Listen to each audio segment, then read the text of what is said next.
महाराज की जय। नमः परमहंसा स्वादित चरण कमल चिन्म करंदाय भक्त जनमानस निवासाय श्री रामचंद्राय विश्वसर्ग विसर्गादि नवलक्षण लक्षितम् श्रीकृष्णाक्षं परम धाम जगद्धाम नमामि तत्। प्रहलाद नारद पराशर पुंडरीक व्यासाम्बरीश शुक शौनक भीष्म दाभ्याम रुक्मांगदार्जुन वसिष्ठ विभीषणादिम एतान् परम भागवतां नमामि। भक्ति भक्त भगवंत गुरु चतुर नाम बपुए तिनके पद बंदन किए नासई विघ्न अनेक। बोली श्री कृष्ण भगवान की जय। श्रीमद्भागवत महापुराण की जय। हरिशरणम। श्री मद्भागवत महापुराण में व्यास से भीष्म पितामह युधिष्ठिर को अपने सनातन धर्म में बुद्धि रहे, सनातन धर्म में आस्था रहे और सनातन धर्म को आगे बढ़े, इसके लिए क्रियाएं अत्यंत जरूरी होता है। शुद्धता और अशुद्धता का विशेष ध्यान रखना पड़ता है। अशुद्ध वस्तु का उपयोग करने पर मन अशुद्ध हो जाता है ना। कोई भी जिसका भी स्पर्श करो उसके गुणधर्म आ जाते हैं। मिर्ची को छू दो तो उसमें तीतापन आ जाता है कि नहीं। मिर्ची को छू दो तो उसका गुणधर्म आ जाता है। जैसे बिजली का करंट है, उसको छू दो तो करंट तुम्हारे अंदर आ जाएगा। इसलिए अच्छे के अच्छा को छूने पर अच्छे गुण आते हैं और बुरे को छूने पर बुरा गुण आता है। इसीलिए कहते हैं कि जो सद्विचार होते हैं, सत धर्म में चलने वाले होते हैं, सद्गुणों को ग्रहण करने वाले होते हैं, उनका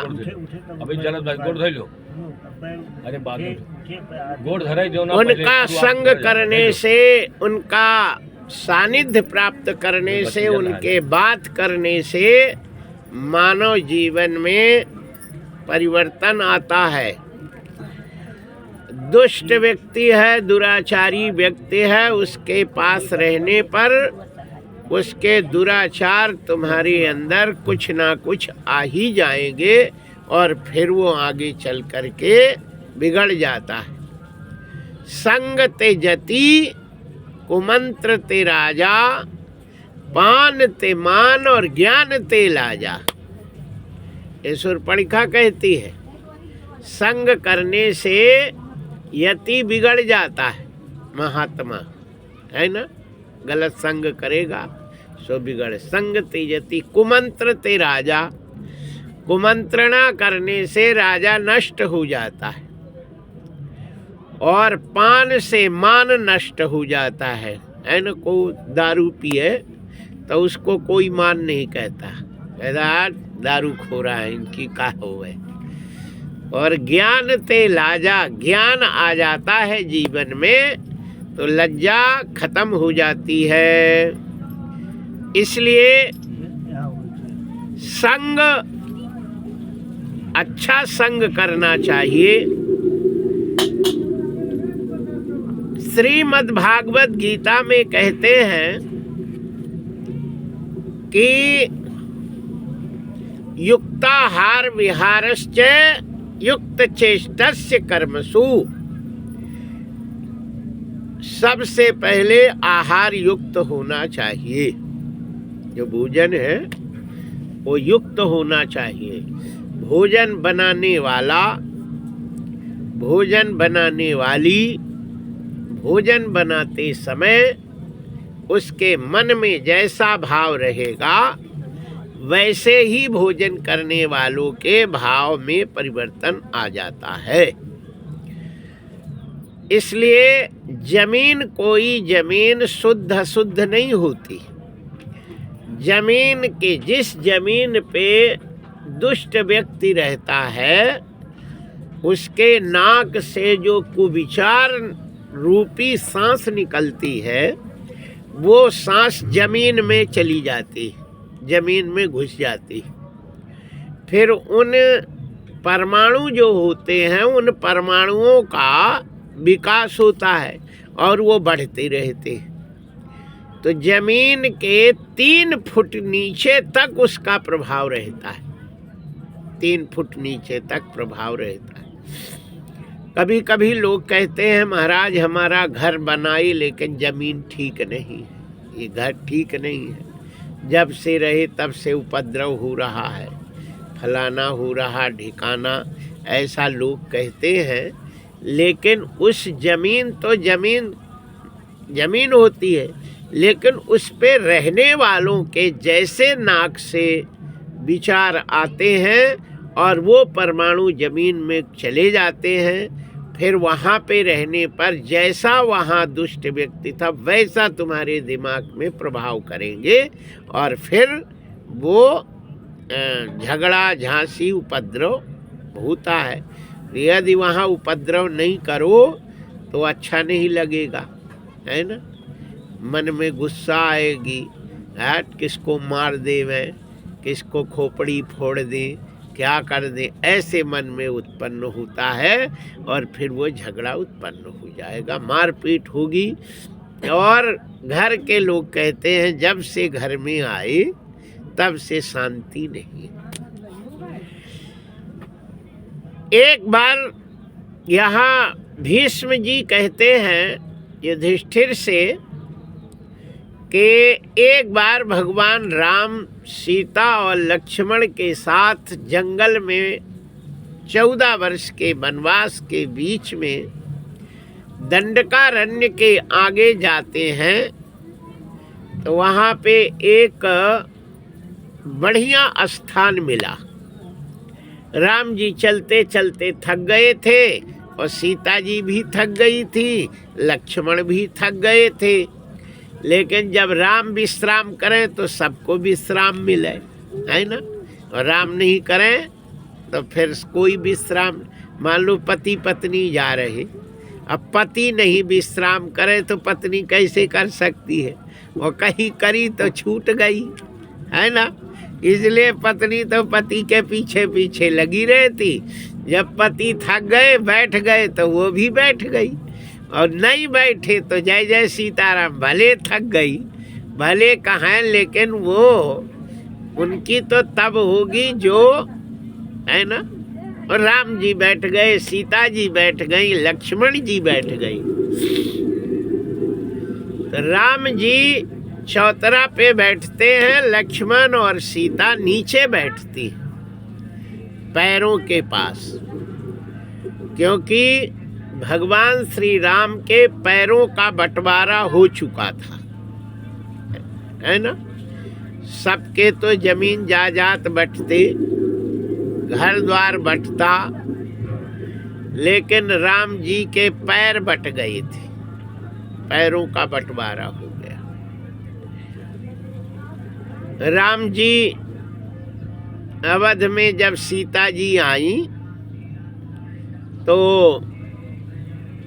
अब पत्नी का कर्तव्य होता है कि पति के, है ना, चरण धोवे और चरण का पूजन करे।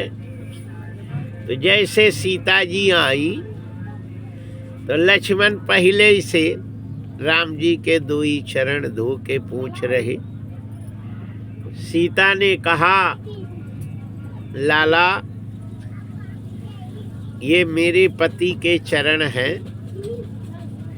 और ये चरण में मेरा अधिकार है।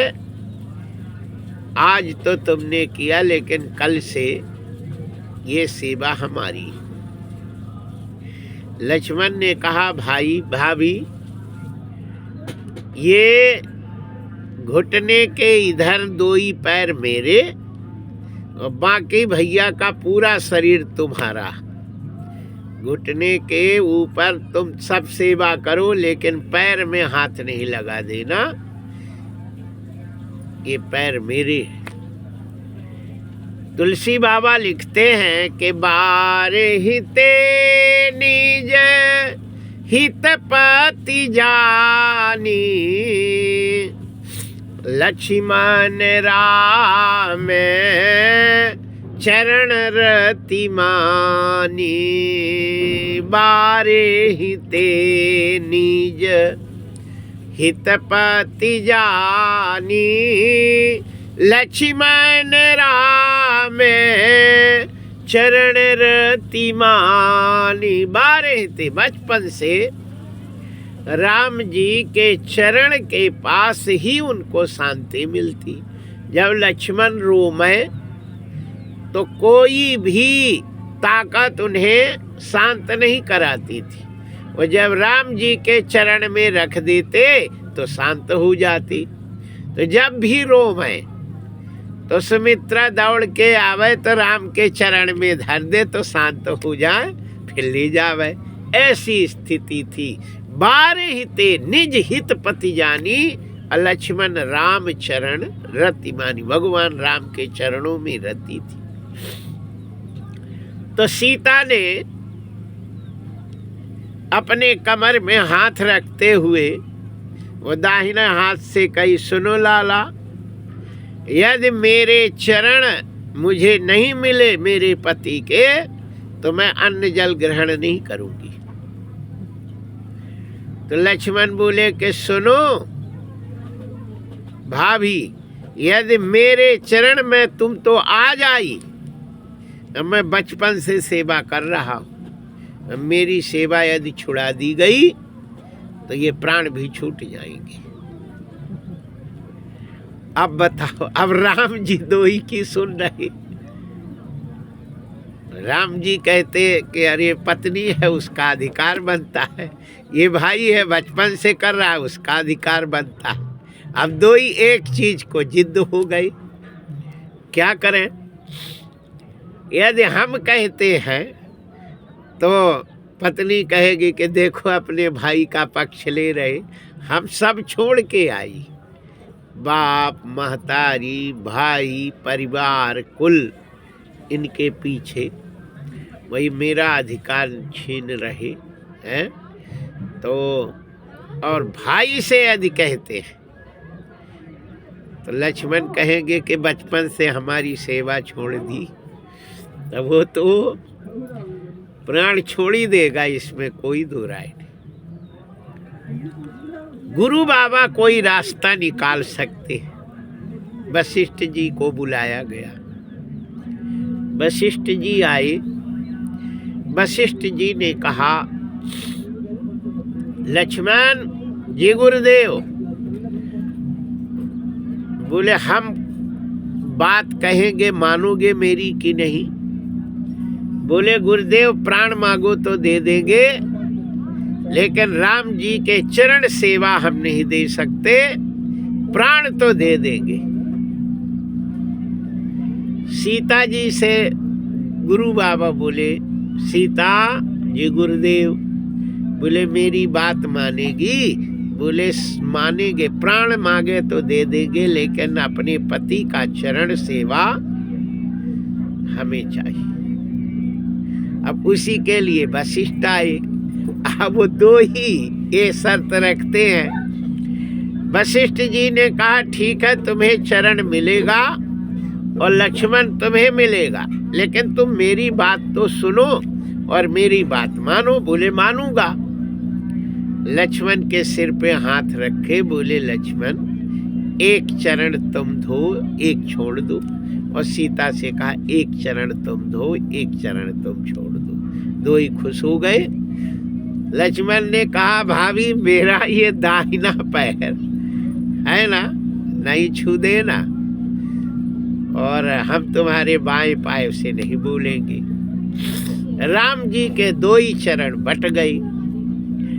अब केवट ने कहा कि मैं बिना चरण धोए तो हम तुम्हें नाव में बैठा नहीं सकते, तुम कहो मेरा पैर छो धो।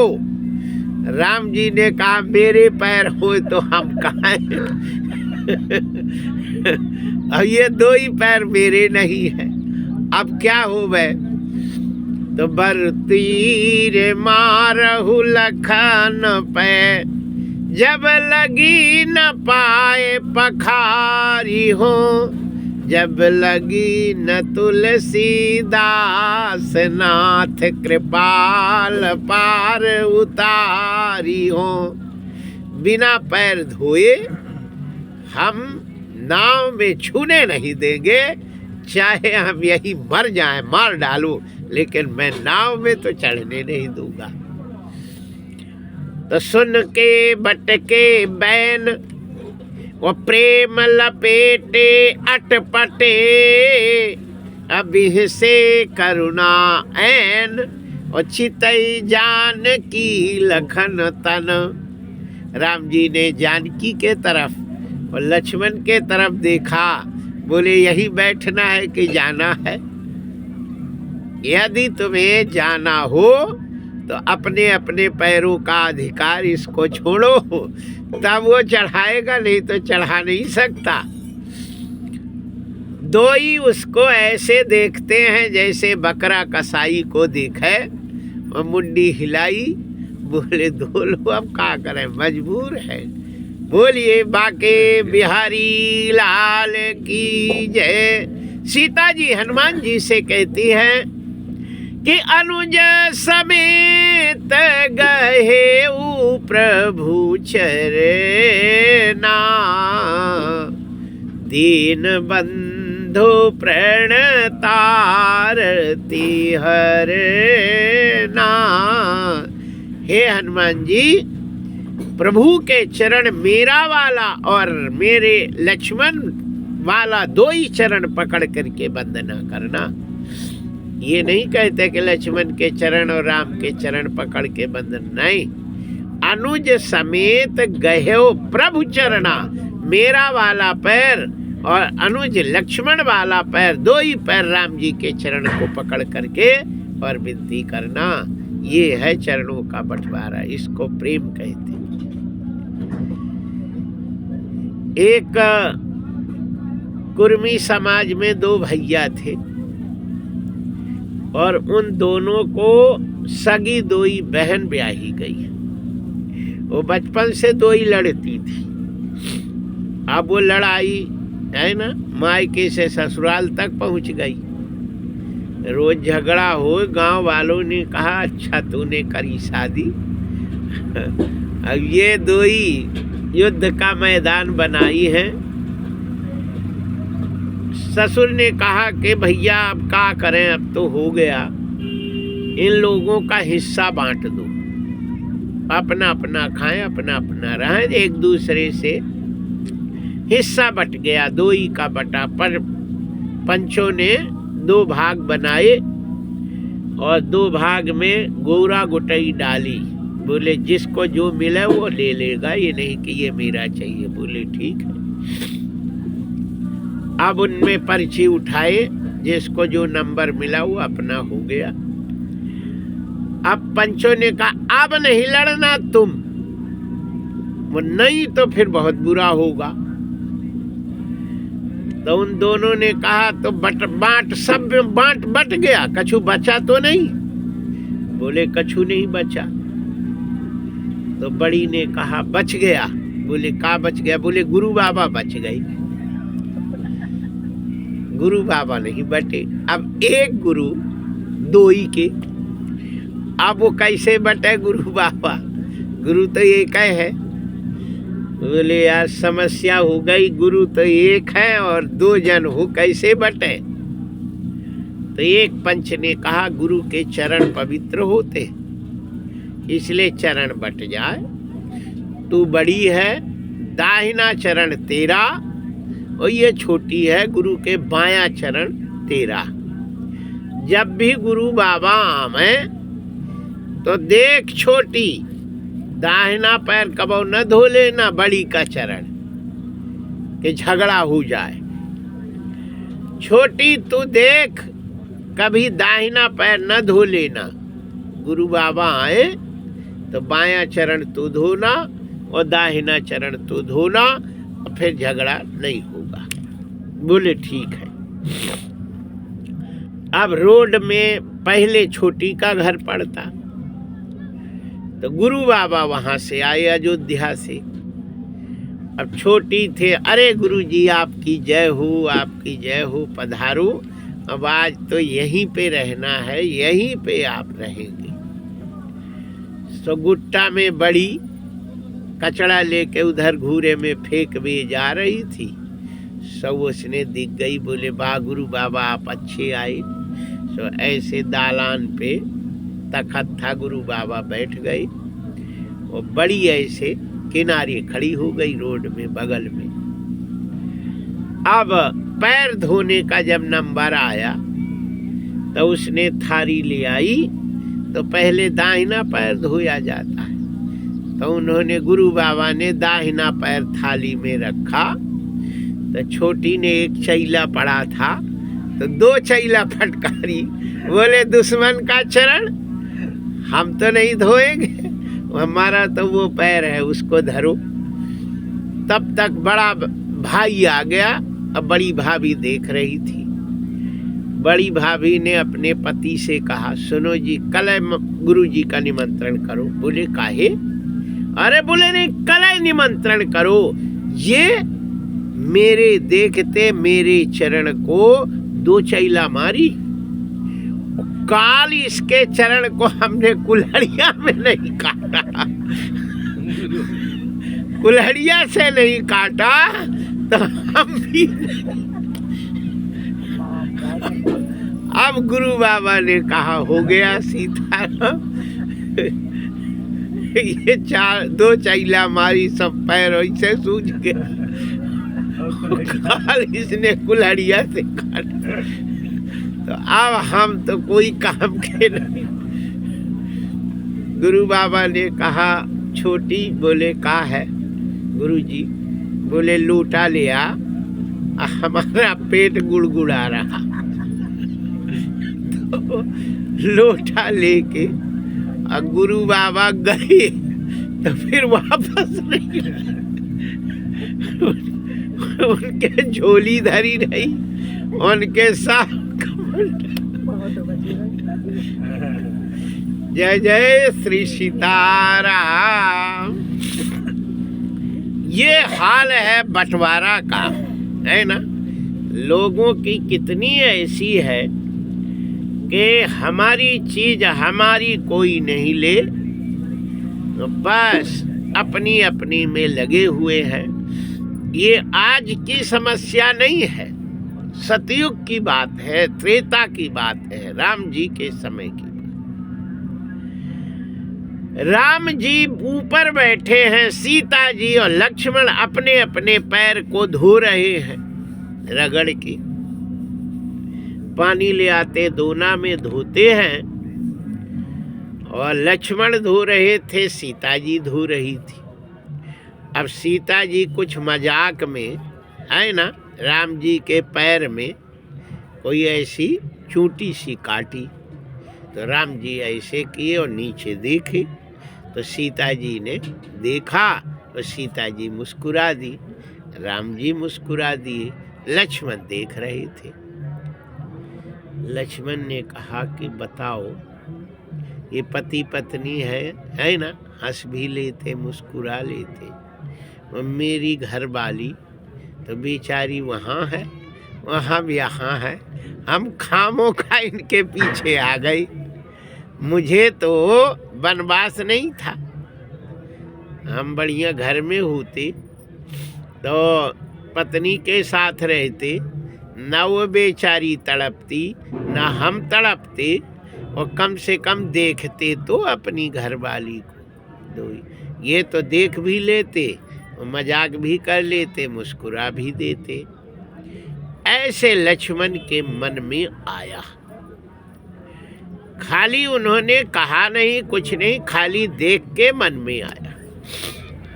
अब राम जी तो अंतर्यामी है, तन की जानते मन की जानते। राम जी ने लक्ष्मण से कहा, लक्ष्मण जी गुरु जी भैया, बोले ये मिट्टी बड़ी अच्छी है, इसको थोड़ी खोद लो, अपने तौलिया में बांध लो, फिर काम आएगी।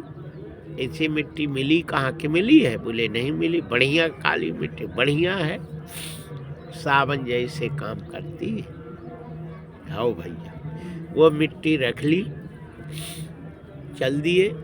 तो जब तक वो मिट्टी लक्ष्मण के पीठ में रहे, यही भाव। और जब धर के नहाने जाए तो लक्ष्मण के मन में आए, मेरा भाई है, भाई के लिए जान भी देना चले तो हम दे देंगे, लेकिन कष्ट नहीं होगा। ऐसे भाव विचार उच्च। और जब मिट्टी ले ले तो यही भाव। 1 दिन 2 दिन 3 दिन हो गए, लक्ष्मण जी नहा के जैसे भाई का ध्यान करते, आह भाई का सेवा। लक्ष्मण ने राम जी से कहा, भैया क्या है? बोले ये मिट्टी जब से तुमने रखा, तब से मेरे मन में आपके प्रति कुभाव होता है। वहाँ बैठे तो कुभाव हुआ, वो मिट्टी तुमने धर दी तो तब तक रहता, जैसे मैं दूर रख देता हूँ तो अच्छा भाव हो जाता। राम जी मुस्कुराए, बोले ये जमीन का प्रभाव इतना खतरनाक होता है कि जिसका लक्ष्य ही प्रभु के चरण में हो, लक्ष्मण, उसका जब मन विचलित हो सकता है तो आम आदमियों की क्या गति होती। इस स्थान पर सुंद और उपसुंद नाम के 2 दैत्य रहा करते थे, जहां हम बैठे थे, जहां की मिट्टी। लक्ष्मण ने कहा, फिर भैया? बोले दोनों में बड़ा प्रेम था, भाई भाई में। दोनों ने तपस्या करी, ब्रह्मा जी प्रकट हो गए। ब्रह्मा जी कहते हैं, वरम ब्रूह, वरदान मांग। दोनों भाई ने कहा, प्रभु मैं 2 ही भाई अमर हो जाऊं, मरू नहीं। ब्रह्मा ने कहा, मरते तो मैं हूं, मैं भी मर जाता। इस संसार में अमर कोई नहीं, सबको मरना। तो हम जब मरने वाले हैं तो तुझे अमर कैसे बना सकते? अमर के अलावा जो मांग वो हम देंगे।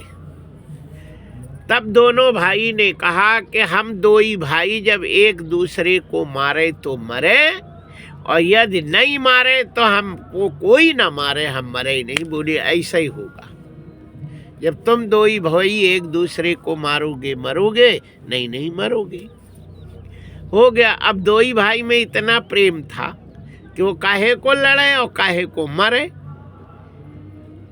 सीधे इंद्र के पास गए, इंद्रासन ले लिया, सब जगह करे, सब जगह उन्होंने अपना कब्जा किया।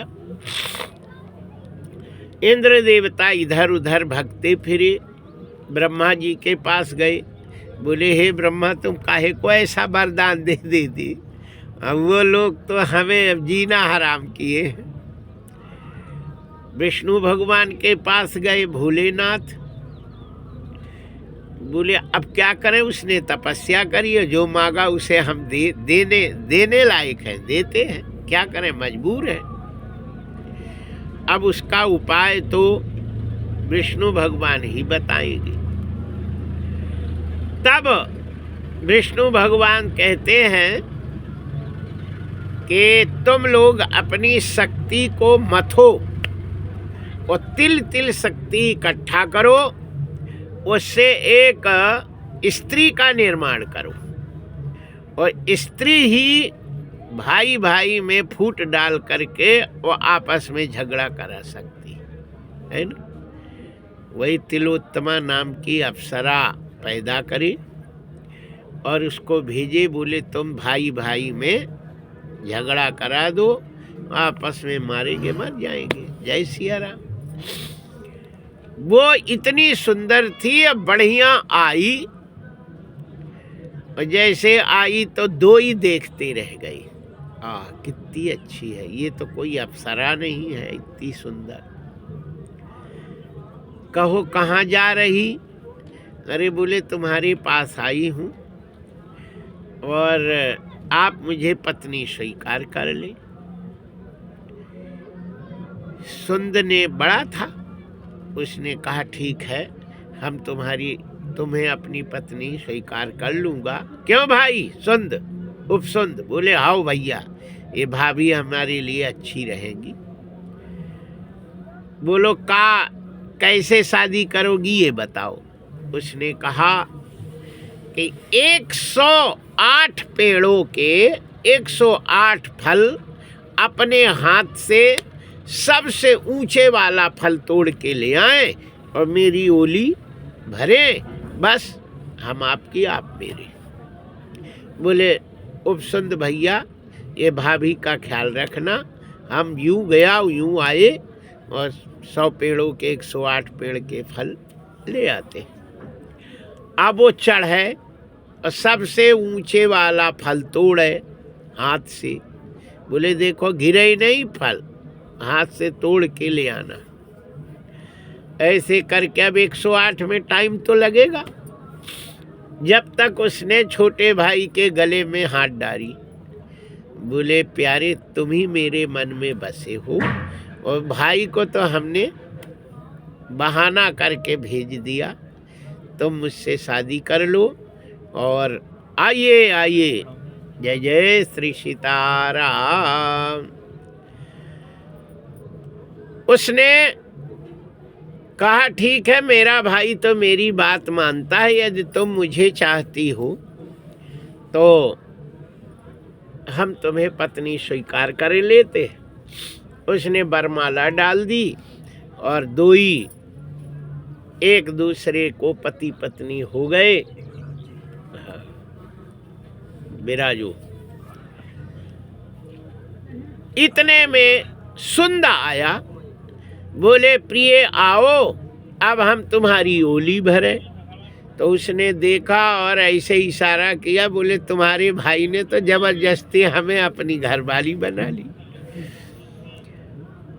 ऐसे इशारा करके बताई।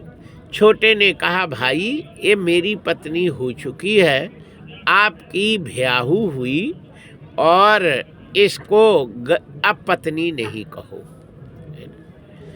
सो उसने उसके तरफ देखा, इशारा किया। बड़े ने कहा बदमाश, हम मर रहे पेड़ तोड़ के फल और तूने इधर इसको जबरदस्ती बना ले। इतना बेईमान हमने थोड़ी सोचा था कि मेरा भाई इतना बेईमान होगा। छोटे ने कहा ए भाई, वो मुझे आज चाहती है और हमसे उसने विवाह किया है, तुमको दृष्टि नहीं रखो। बोले अरे तू बेईमान। बोले तू बेईमान। और दो ही बेईमान लड़े और एक दूसरे को मार के मर गए। राम जी कहते हैं लक्ष्मण, उनके जो परमाणु हैं आज तक इस पृथ्वी में सतयुग बीत गया, त्रेता लगा है, लेकिन ये परमाणु खत्म नहीं हुए। ये सनातन धर्म में जो पूजा की जाती है, पाठ किया जाता है, जाप किया जाता है, जाप करते समय व्यक्ति के नाक से जो हवा निकलती है वो उसमें छोटे छोटे परमाणु रहते हैं और वो परमाणु जमीन के अंदर 3 फुट तक चले जाते हैं। फिर उस जगह पे जो भी बैठता है उसका मन भगवान में ऑटोमेटिक लग जाता है ना। सुमिरत हृदय श्राप गति बाधी, सहज विमल मन लाग समाधि। वहाँ विमलता आ जाती है और भक्ति आ जाती है, प्रेम आ जाता है। और जहाँ पे दुष्कर्म करते हैं, विषय भोग करते हैं, और उस समय उसके विषय भोग करते समय जो नाक से हवा निकलती है, वो परमाणु निकलता है, वो परमाणु जमीन के 3 फुट तक चला जाता है।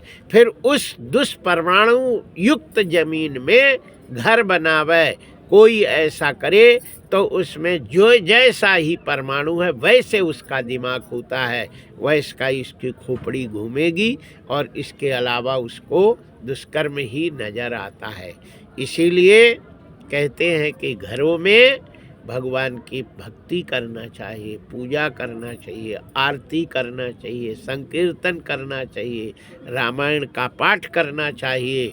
ये है ना, ये सारे काम करने से ये जो शक्ति के परमाणु हैं, भगवत भक्ति के परमाणु हैं, उनमें और दुष्परिणाम दुष्प्रभाव के जो परमाणु है उसमें युद्ध होता है। क्योंकि भक्ति के परमाणु शक्तिशाली होते हैं तो वो दुष्परमाणु को खत्म कर देते हैं, और सद विचार के परमाणु का उस पे राज्य हो जाता है।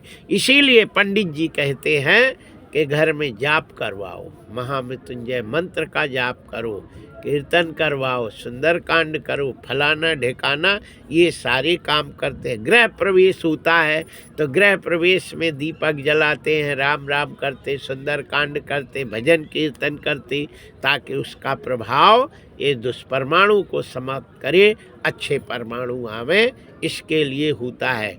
लेकिन ये मोबाइल जो होता है, मोबाइल में कैसेट में जो भजन लगते हैं, जो भी ध्वनि होती है, उसमें परमाणु नहीं निकलते, उसमें तो वायु प्रदूषण होता है, और खाली खोपड़ी और खराब होती है, उसका परमाणु नहीं। जो मुंह से रामायण की जाती है, मुंह से जाप किया जाता है, मुख से परमाणु निकलता है, ना कि कोई यंत्र द्वारा, कैसेट द्वारा उसको, तो वो तो केवल ध्वनि प्रदूषण होता, उसमें कोई फायदा नहीं होता। भगवान श्री रामचंद्र जी कहते हैं, लक्ष्मण, ये अपने सनातन धर्म की यही एक रीढ़ है, यही एक मजबूती है कि जिसके कारण हमारा सनातन धर्म, हमारा धर्म आगे बढ़ता है। और यदि पूजा भजन जप अनुष्ठान नहीं करते हैं तो फिर सनातन का उनका विचार खत्म हो जाता है, और ये जो शनिचरी, ये जो दैत्यों की प्रवृत्ति वो जीवन में आ जाती है। कहते हैं कि जो भजन करता, भक्ति करता, उस परमात्मा को याद रखता है, परमात्मा के ध्यान करता है, तो वो सुपरमाणु उसके निकलते हैं। और जो परमात्मा के विषय से हट के विषयों के तरफ उसका विचार रहता है, शरीर को सुख पहुंचाने का, इंद्रियों को तृप्त करने का जो विचार होता है, वो होता है राक्षसों का। भगवान के ठीक विपरीत जो रहता है वो राक्षसों का विचार है। ऐसे ऐसे सनातन धर्म के विपरीत जाने वाले लोग कहते हैं पूजा नहीं करना चाहिए, पाठ नहीं करना चाहिए, केवल भोजन करना चाहिए, लोगों को खिलाना, माने खुद पाना चाहिए, भोजन होवे, ये भजन पूजन में क्या रखा, इतना क्यों खर्चा करना। ये सारे विचार केवल शरीर पोषक लोगों के विचार आता है। एक बार विवेकानंद जी विदेश में जाते हैं, ये कथा हम बता भी चुके हैं कि वो कहते हैं कि भारत के लोग बड़े मूर्ख हैं, घी को जलाते हैं। विवेकानंद ने कहा, दूसरे दिन 1 मिर्ची 2 मिर्ची जलाई, सबके नाक में आई, तब वो विवेकानंद कहते हैं 1 मिर्ची 2 मिर्ची ये आदमी सब्जी में आराम से पा लेता है, लेकिन जलाने पर लाखों लोगों को इसका असर हुआ। इसलिए भारत के लोग बुद्धिमान होते हैं। इतना घी यदि किसी को लगाए तो वो हाथ में भी नहीं लगता, लेकिन जला देने पर लाखों आदमियों को असर कर देता है। ये अपना सनातन धर्म है। सबको शांत रखना, खुद शांत रहना, सबको सुख पहुंचाना और सुख को स्वयं को सुखी रहना, यही सनातन धर्म का विशेष है। आइए, यहाँ हम आप लोगों को श्रीमद् भागवत की कथा में बता रहे थे कि भीष्म जी युधिष्ठिर से कहते हैं, युधिष्ठिर, सबसे पहले मनुष्य का काम है कि वो उस शरीर देने वाले, मन देने वाले, आत्मा देने वाले परमात्मा की याद करना। उन्हीं का दिया हुआ सब कुछ अपने पास है ना। वही भगवान ने सब कुछ दिया है और वही भगवान सब कुछ ले लेता है। कहते हैं कि सच्चिदानंद रूपाय विश्वोत्पत्त्यादि हेतवे तापत्रय विनाशाय श्री कृष्णाय वयं नुमः। वही भगवान पैदा करता है, वही ईश्वर पालन करता है और वही मारता है। उस भगवान के अलावा ना कोई मारने वाला, ना कोई पैदा करने वाला और ना कोई पालन करने वाला है। वो भगवान ही सब कुछ है। इसलिए जो भगवान के शरण में रहता है, उनको याद करता है और वही भगवान उसको सतमार्ग में ले जाते हैं और अच्छी बुद्धि करते हैं, है ना। वो अच्छे पथ पर चला जाता है। जो भगवान का स्मरण करता है और वो व्यक्ति भगवान उसके हृदय में विराजे, हृदय में उसको प्रेरणा करते हैं। उर प्रेरक रघुवंश विभूषण, हृदय में प्रेरणा करते हैं। हम सब लोगों की जो खोपड़ी है ना, वो एक टीवी के समान है। जो दीवार में एलसीडी लगती है वो टीवी के समान है, और वो जो टीवी है वो रिमोट से चलती है। एक हाथ में इतना बड़ा रिमोट रहते और जो भी चैनल चाहे वो चैनल को, उस बटन को दबाते, वही चैनल उसमें चलने लगता। तो हम सब लोगों की खोपड़ी जो होती है, दिमाग, वो एलसीडी के समान है और रिमोट है राम जी के पास, भगवान के पास। अब वो भगवान जैसे चाहें वैसे ही उसको नचाना पड़ता है। भोलेनाथ कहते हैं पार्वती से, उमा दारू जो सित की नाई और सब ही नचावत राम गुसाई। उमा दारू जोशित के, दारू माने होता है लकड़ी और जोशित माने होता है स्त्री, है ना। तो कठपुतली, कठपुतली को नचाने वाला, वो कठपुतली तो ऐसे रहती है, वो जैसा चाहता है वैसा नचाता है। वैसे भगवान हम सब लोगों को जैसा चाहते हैं वैसे नचाते हैं। कहते परवश जीव सबस भगवंता, जीव अनेक एक श्रीकंता। जीव परवश होता है और भगवान स्वतंत्र होते हैं, और जैसे भगवान चाहते हैं वैसे चलना पड़ता है।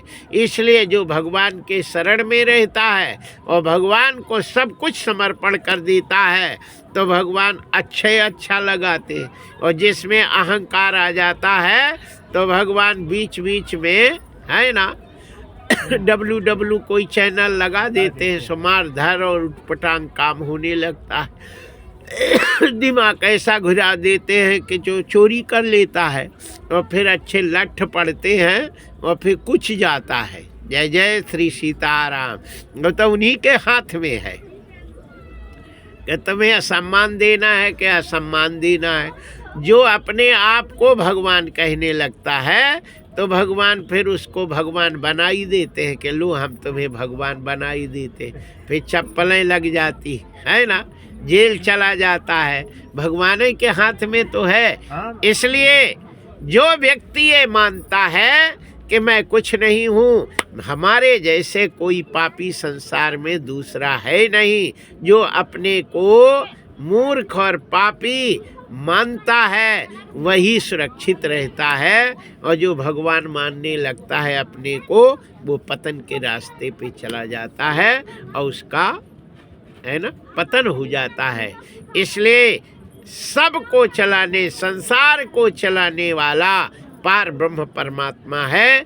बस उस परमात्मा के दिन रात शरण में रहना चाहिए और ये कहना चाहिए कि हे प्रभु आप ही सब कुछ हैं। त्वमेव माता च पिता त्वमेव, त्वमेव बन्धुश्च सखा त्वमेव, त्वमेव विद्या द्रविणं त्वमेव, त्वमेव सर्वं मम देव देवा। आप सब ही मेरे हैं, देवों के देव आप ही हैं, आपके अलावा मेरा कुछ भी नहीं है। जब तक भगवान के समर्पण हो जाता है तो फिर भगवान क्या करते हैं, अरे करहु सदा तीन कर रखवारी, जिमि बालक राखई महतारी। जैसे बालक की रक्षा माँ करती है, वैसे भगवान उस जो उनके शरणागत रहता है उसकी रक्षा करते हैं। इसलिए कहते हैं कि जो भगवान के शरण में आ जाता है और भगवान की शरणागति स्वीकार करता है तो भगवान उस पे कृपा करते हैं। बोलिए बाके बिहारी लाल की जय। श्री हनुमान जी महाराज की जय। इसलिए मनुष्य का जीवन मिला है भगवान का स्मरण करना चाहिए।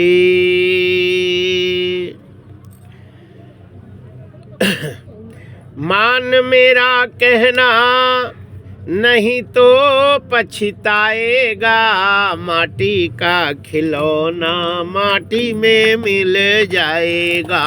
मान मेरा कहना नहीं तो पछताएगा, माटी का खिलौना तो माटी में मिल जाएगा। मान मेरा कहना नहीं तो पछताएगा, माटी का खिलौना माटी में मिल जाएगा।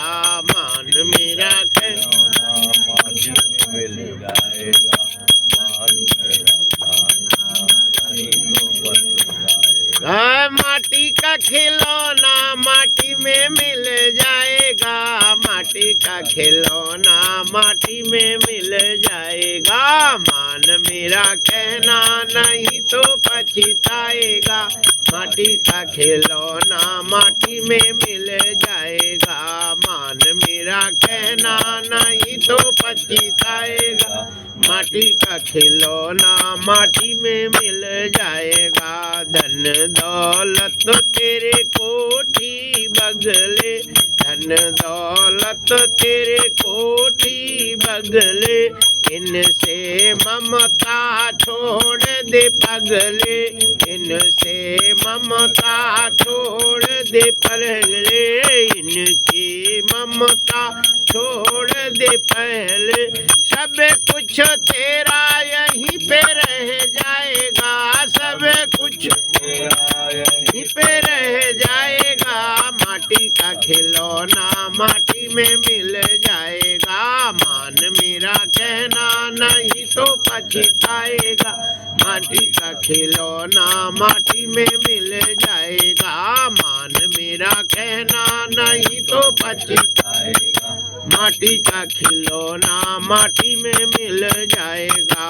मनुष्य जन्म तूने पाए रे बंदे, मनुष्य जन्म तूने पाए रे बंदे। कर्म न तू जग में गंदे, कर्म न कर तू जग में, कर्म न कर तू जग में गंदे, कर्म न कर तू जग में गंदे, कर्म न कर तू जग में। जैसा बीज बोया वैसा ही फल पाएगा, जैसा बीज बोया वैसा ही फल पाएगा। माटी का खिलौना माटी में मिल जाएगा। मान मेरा कहना नहीं तो पछताएगा। माटी का खिलौना माटी में मिल जाएगा। मान मेरा कहना नहीं तो पछताएगा। माटी का खिलौना माटी में मिल जाएगा। मान मेरा कहना नहीं तो पछताएगा। माटी का खिलौना माटी में मिल जाएगा। मान मेरा कहना नहीं तो पछताएगा। माटी का खिलौना माटी में मिल जाएगा। बोलिए बाके बिहारी लाल की जय। ये शरीर मिट्टी का है, मिट्टी में मिल जाना।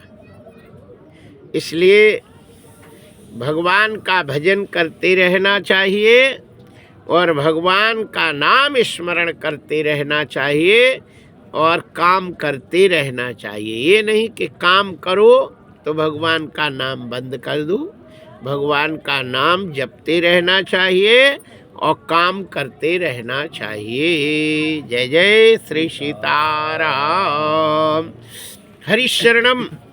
भीष्म जी कहते हैं कि जैसा भी अन्न होता है वैसा मन होता है, और जैसा भी पानी पिया जाता है वैसे ही उसके अंदर से वाणी निकलती है। इसलिए सदैव बहुत विचार कर करना चाहिए और कछु भी पाने के पहले उसका थोड़ा सा भाग है ना दूसरे को खिला देना चाहिए, है ना। चाहे गाय को खिला दो, चाहे किसी ब्राह्मण को खिला दो, किसी को भी खिलाओ, लेकिन भोजन करने के पहले है ना अग्नि में हवन कर दो। वैसे भगवान कहते हैं कि मूर्ति में आप श्रृंगार करें, खूब नहवाएं पहनाएं, सब कुछ मूर्ति में करें, लेकिन मूर्ति से मैं भोजन नहीं करता। मेरा मुख जो होता है वो 3 होता है, 3 मुख से मैं भोजन करता हूँ। नंबर 1, मैं अग्नि मेरा मुख होता है, अग्नि में जो हवन करोगे वो मुझे मेरे पेट में जाएगा। दूसरी मुख होता है ब्राह्मण, ब्राह्मण को खिलाओ तो वो मैं उसको पाता हूँ। और तीसरा मुख है गाय, गाय को खिलाओ तो मेरे में भोजन होता है। तो यहाँ पूछते हैं कि महाराज हमारे समझ में ये नहीं आता कि ब्राह्मण को खिलाओ तो भगवान के पेट में कैसे जाएगा। अग्नि तो मान लो हम समझे कि जलता है तो उसका धुआं जाता है, तब वो धुआं है ना भगवान ले लेते हैं, ये मेरे समझ में आया। लेकिन ब्राह्मण को खिलाओ, जब कहीं ब्राह्मण खिलाओ तो ब्राह्मण को खिलाने के बाद भगवान को कैसे मिल जाता है, भगवान कैसे पाते हैं। तब यहाँ भीष्म जी कहते हैं बेटा जिस प्रकार माता के पेट में लड़का हुए तो माता को खिलाने पर लड़का पुष्ट होता है ना। माता को खिला दिया तो लड़का मजबूत होता है, और माता को नहीं खिलाओ और कहो लड़का अच्छा हो तो फिर लड़का सीता ही राम हो जाएगा कि नहीं। इसलिए माँ को खिलाने पर लड़का पुष्ट होता है, उसी प्रकार पितरों को खिलाने, वो ब्राह्मण को खिलाने पर पितर भगवान देवता प्रसन्न होते हैं, तृप्त होते हैं। बोले कैसे? भीष्म कहते हैं कि वही ब्राह्मण को खिलाने पर भगवान तृप्त होते हैं जो जनेऊ धारण करता है और गायत्री मंत्र जपता है और जनेऊ के पूरे गुणों को अपने दिमाग में रखता है। यदि वो जनेऊ पहने हैं और जनेऊ के गुण धर्म उसको मालूम नहीं है तो फिर उस जनेऊ को पहनने का कोई मतलब नहीं होता। जैसे घर में सामान रखा है और तुम्हें मालूम नहीं, तो वो तुम्हारे काम में आएगा? नहीं आएगा। सामान है, अब वो सामान की जानकारी तुम्हें होनी चाहिए, और जब सामान की जरूरत पड़े तो वो सामान तुम्हें मिल जाएगा और दे दोगे। मान लो घर में गईती है और तुम्हें मालूम नहीं है, अब जब खोदने का काम होगा गईती तो तुम पड़ोसी के यहाँ मांगने जाओगे कि अपने घर में तो है नहीं, जबकि है तो है। उसका ज्ञान तुम्हें होना चाहिए, तब उसका फल मिलेगा कि नहीं। इसलिए घर में जो भी चीज हो, कहाँ रखी है, इसकी जानकारी घर वाले को होना चाहिए कि नहीं। होना चाहिए। आप बहुत अच्छी जनेऊ बनाते हैं, हमने सुना है, गांठ अच्छी लगाते है ना। तो वो जनेऊ में कितने धागे होते हैं, है ना, इनसे पूछिए। एक धागे में 9 धागे रहते हैं और 9 धागे के 3 धागे रहते हैं, तो 9 त्रिक 27। जनेऊ में एक धागे में 9 धागे रहते। क्यों 9 रहते? और ऐसे तीन धागा रहते, 9 धागे का 3 धागा होता है, 9 त्रिक 27 धागे की वो जनेऊ बनती है। उसमें गांठ लगती है ना। ब्रह्मा विष्णु महेश ये तीनों देवता उसमें रहते हैं। तो स्कंद पुराण में इसका वर्णन है कि जो पहला धागा होता है उस धागे में कौन निवास करता है? ओंकार प्रथमे सूत्र। ओम पहले धागे में निवास करता है। द्वितीय अग्नि प्रकृतितः, दूसरे धागे में अग्नि निवास करती है, अग्नि निवास करती है। द्वितीय अग्नि प्रकृतितः, तृतीयम तक्षकश्चैव, तीसरे धागे में तक्षक नाम का सर्प निवास करता है। तृतीयम तक्षकश्चैव, चतुर्थे सोम एव च, चौथे धागे में सोम वास करते हैं, चंद्रमा निवास करता है।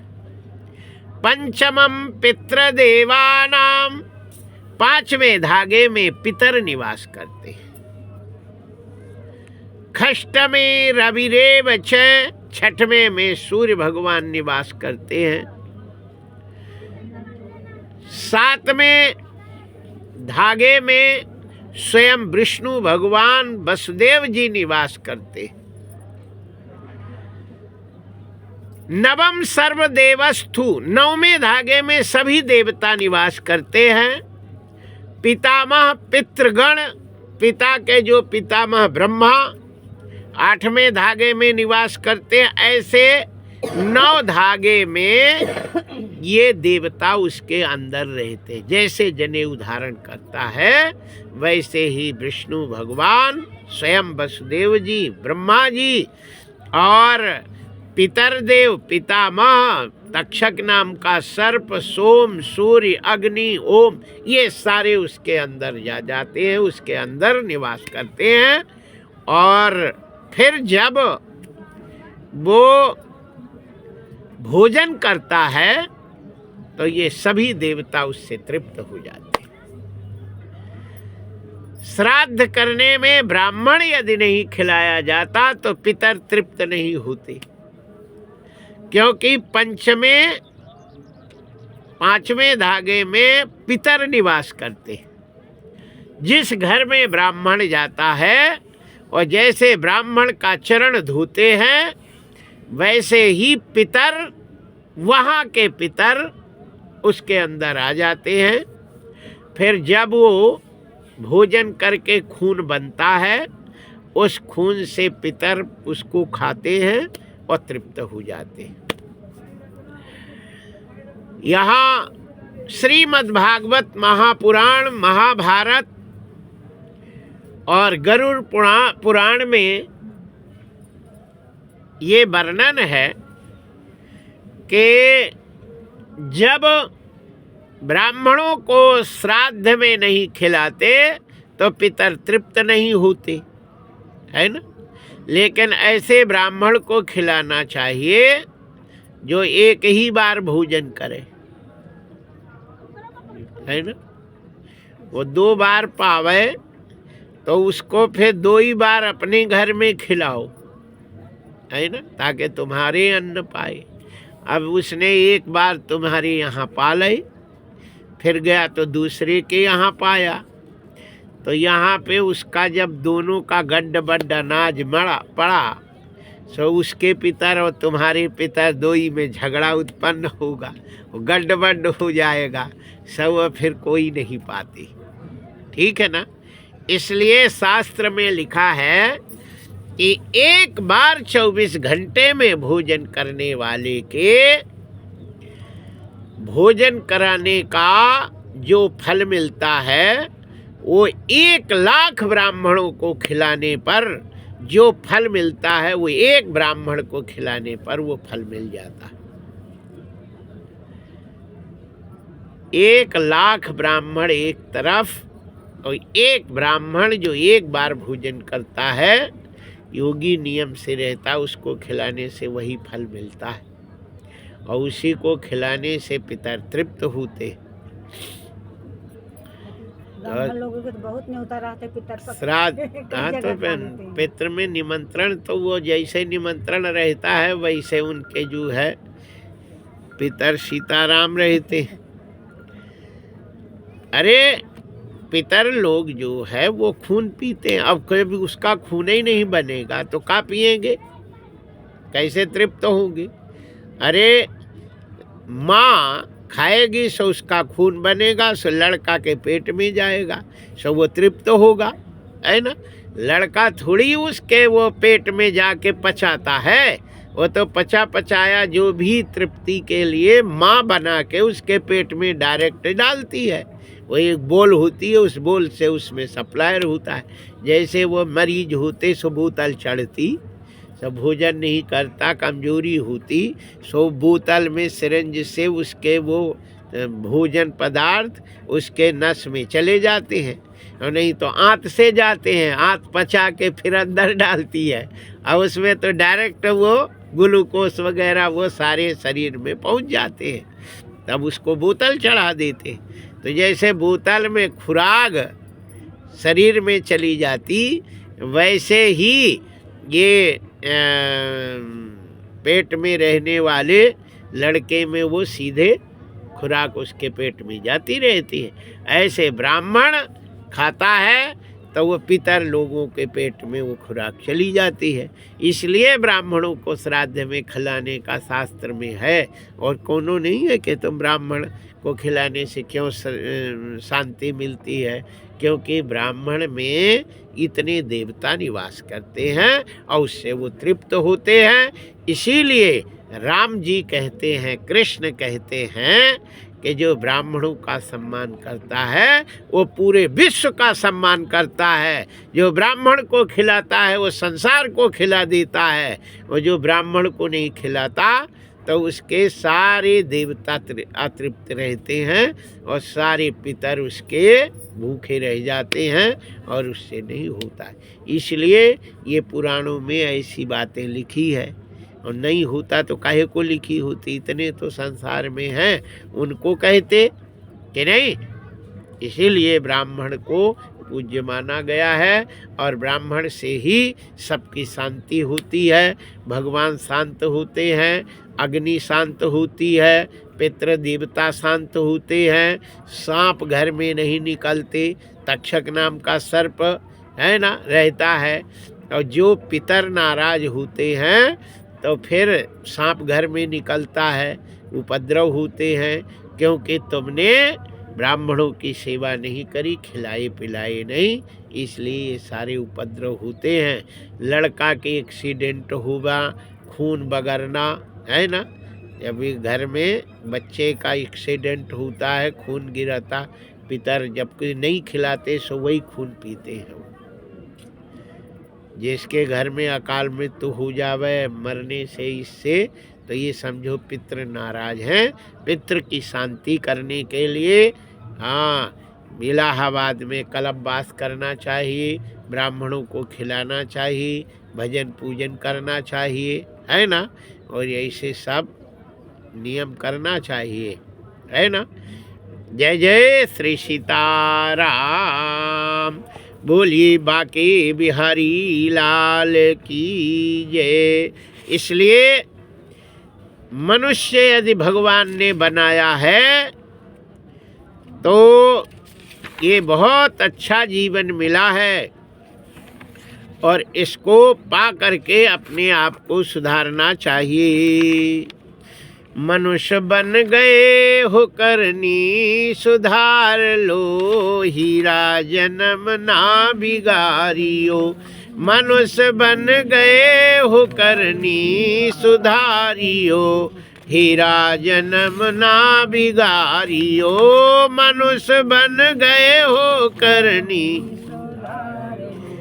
हीरा जन्म ना बिगारियो। मनुष्य बन गए हो करनी सुधारियो, हीरा जन्म ना बिगारियो। मानुष का तन है अनमोल, सबसे मीठे बोलो बो, एक दिन होगा बिस्तर गोल। मानुष का तन है अनमोल, सबसे मीठे बोलो बो, एक दिन होगा बिस्तर गोल। बाकी रह गई है वाह को सुधारियो, हीरा जन्म ना बिगारियो। मनुष्य बन गए हो करनी सुधारियो, हीरा जन्म ना बिगारियो। जैसी करनी वैसी भरनी, जैसी करनी वैसी, आगे नदी बहे बैतरनी, आगे नदी बहे बैतरनी। जमराजा की चले कतरनी, जमराजा की। मानो संतों का कहना ना बिसारियो, हीरा जन्म ना बिगारियो। कहना संतों का कबहू ना बिसारियो, हीरा जन्म ना बिगारियो। मनुष्य बन गए हो करनी सुधारियो, हीरा जन्म ना ओ। पाके तन मानुष की योनी, दोई हाथ से कर लो बोनी। माँ के तन मानुष की योनी, दोई हाथ से कर लो। तो जाने आगे का होनी, तो जाने आगे का होनी। भूले कैसे हो राम को बिसारी के, काहे भूले हो राम को बिसारी के। हीरा जन्म ना बिगारियो, मनुष्य बन गए हो करनी सुधार। हीरा जन्म ना बिगारियो, मनुष्य बन गए हो करनी सुधारियो। हीरा जन्म ना बिगारियो, मनुष्य बन गए हो करनी सुधारियो। हीरा जन्म ना बिगारियो। बोलिए बाके बिहारी लाल की जय। भीष्म जी कहते हैं कि सनातनियों को बिना सिखा के भोजन नहीं करना चाहिए। क्या? चोटी यदि छोटी नहीं है तो उसके कोई देवता उसके बुलाने पे आते नहीं हैं। चित्र रूपिणी महामाये दिव्य तेजा संबंधवे, तिष्ठ देवी शिखाम बद्धे तेजो वृद्ध कुरुष में। चोटी में गांठ नहीं लगे तब वो चोटी नहीं विधी जाती है ना। चोटी तो है ही नहीं। उसमें अब यहाँ कहते हैं कि चोटी यदि बाल में, सिर में बाल ना हो तो बोले किसी के चदला रहता यहाँ, बोले जहाँ बाल हो वहाँ चोटी बना लेना चाहिए। फिर बोले कि यदि कहीं ना होए, बाल है ही नहीं, फिर क्या करे? बोले कुसा की चोटी बना के कान में लगाए रहे सदैव, है ना, तब उसको फल मिलेगा, नहीं तो नहीं मिलेगा। इसलिए चोटी अत्यंत जरूरी होती है। चोटी होता है एंटीना, जैसे टीवी होती है और टीवी में एंटीना ना रहे तो वो झिलिल करता है, चित्र नहीं आते। और यदि वो एंटीना रहता है तो साफ आता है। इसलिए सनातन जो होते हैं सनातनी, वो सीधे भगवान देवताओं से उनका संबंध तभी बनता है जब उसके पास चोटी रहती। यदि चोटी नहीं है तो देवता आते नहीं हैं। इसलिए पूजा पाठ में सबसे पहले ये कहा जाता है कि चित्र रूपिणी महामाये दिव्य तेजा संबंधवे, तिष्ठ देवी शिखाम बद्धे तेजो वृद्ध कुरुष में। इसलिए सनातन धर्म में यदि आप थोड़ी भी पूजा पाठ करते हैं तो दो चीज़ें अत्यंत जरूरी होती है। नंबर 1, बिना कांच के एक पग भी नहीं चलना चाहिए, है ना। मुक्त कक्षस्तुओ विप्रा भूमौ चलति पादप, पदे पदे सुरापाणाम फलम लभति निश्चिता। एक पग भी चलता है तो उसे मदिरा पीने के बराबर पाप लगता है। और जनेऊ के जो भी देवता होते हैं और उस जनेऊ से वो देवता चले जाते हैं, फिर उस जनेऊ एक बार चले गए तो उस जनेऊ में दोबारा नहीं आते। फिर तो जैसे शरीर से प्राण निकल जाए तो फिर दोबारा शरीर में प्राण नहीं आता, उसी प्रकार जनेऊ से जब एक बार देवता चले जाते हैं तो फिर उस जनेऊ में दोबारा देवता नहीं आते। फिर उसे दूसरी जनेऊ पहनना पड़ता, उसमें संस्कार करना पड़ता और सारे देवताओं का आवाहन करना पड़ता। फिर उसको जनेऊ को धारण करना पड़ता, तब वो देवता उसके अंदर आते।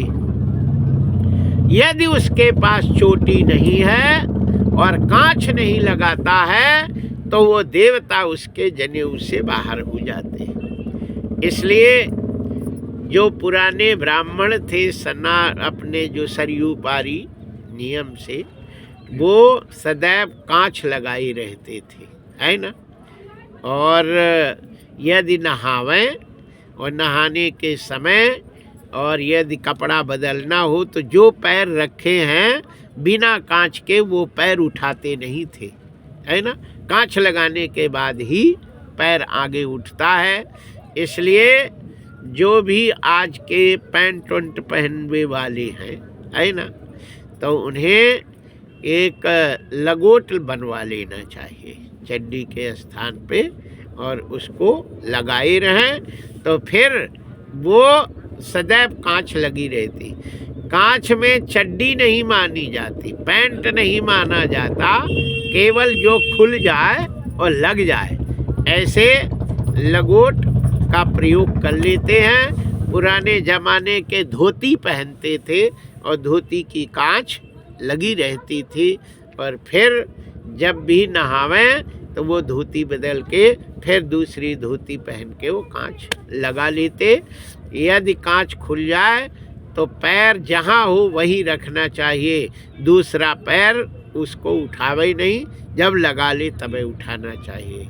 मुक्त कक्षस्तु विप्रा भूमौ चलति पादप, एक पग भी चल देता है तो दारू पीने के बरोबर उतना बड़ा दोष उसको लगता है कि नहीं। इसलिए यदि ये ऐसा नहीं करता तो उसका पूजा पाठ सब निरर्थक हो जाता, सब बेकार हो जाता है। सिर्फ साकारी एक ही चीज रहती है, वो है राम नाम, है ना। प्रभु का नाम जितना भी तुम ले लोगे तो चाहे कोई भी समय लो वो फायदेमंद। न देश काल नियमो न शौचा शौच निर्णया, परा संकीर्तनम देवा राम नामानि मुच्यते।